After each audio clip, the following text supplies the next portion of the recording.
Okay, so one more part I wanted to just add. You'd click here. It is called GGG. It gives you two files inside, the Pt1 and the Pt3 BIOS. I took them, I put them on my desktop for easy access, and then I have my boot drive. This is my boot drive, and this is all you'll need on it. I have the ADI flash and the Pt3 ROM. Okay, and I just wanted to make sure it worked because I have a 4-way crossfire setup that's water cooled, and I can't afford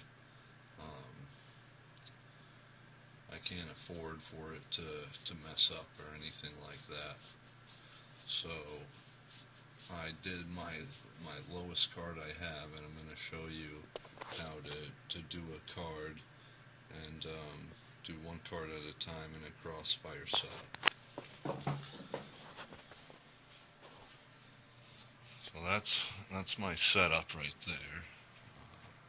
My monitor setup. Here's the computer.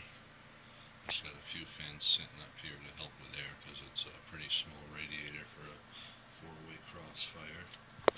Okay, I'm going to have to shut down real quick so I can swap some power cords.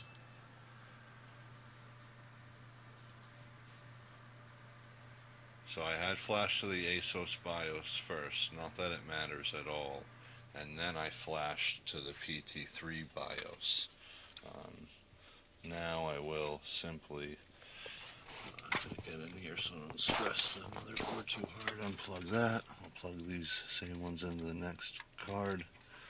Gently switch my HDMI on the back of the case.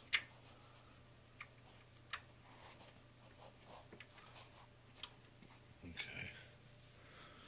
Turn the case back on. Tilt the fan up without breaking it. Okay.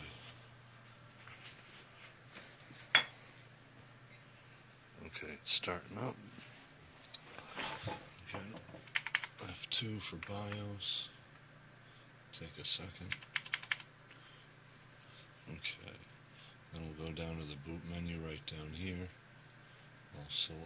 Okay. You can't see it, but there's one that says EFI SanDisk Cruiser and one that just says SanDisk Cruiser. You just want the one that says SanDisk Cruiser, not the one labeled UFEI. Okay, we'll click on that. Okay, and then we come up to this very basic window. Okay, and on this window, let's see if I can try to get this shit out of the way. I'm going to write ADI flash space dash, let's see, dash F dash P 0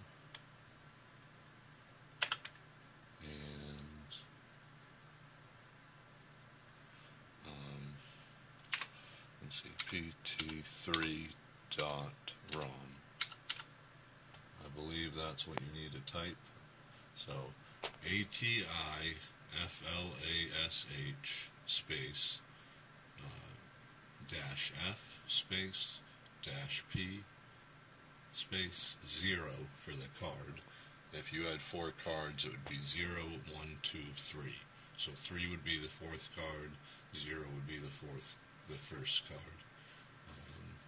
Then the BIOS, you want the F goes around the SSID, and allows you to flash the BIOS to a card that would not previously allow it. And the P tells it which card it is, I believe. Okay, so I'm going to hit enter, and it flashed the card. There's a new part number, a new device ID, or I guess the device ID is the same. The BIOS has changed, and I had, updated the BIOS to a newer one, but, the burst size, and which, I don't know what that is. I hope the workload's 512, so that would be half the workload. So then that's another card flash. So what I'm going to do is now restart the computer. Before I had a gigabyte BIOS on here. It was an F2 BIOS. It was the newer one that's been released. And that's what I had on there. And now, hopefully, it will be an unlocked voltage modified ASUS BIOS that will allow a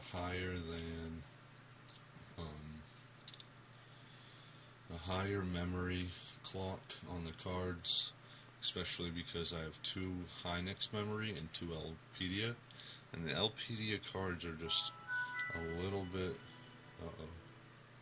let's see, did it not like that? Okay, so I take no responsibility in what you do to your own cards, because I'm sure damn likely to mess up my own doing my own things. But I have a Sapphire BIOS that I am willing to flash it with if I ever need to.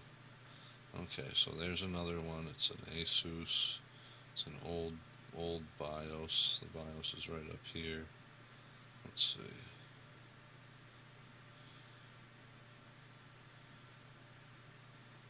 I have it water cooled. It is not giving me a temperature, which could be a big fucking problem, pissing me off, because I need to know how much the temperature is. So hopefully once I have it going right, it will tell me a temperature, because that would just fucking kill me. That would fucking kill me.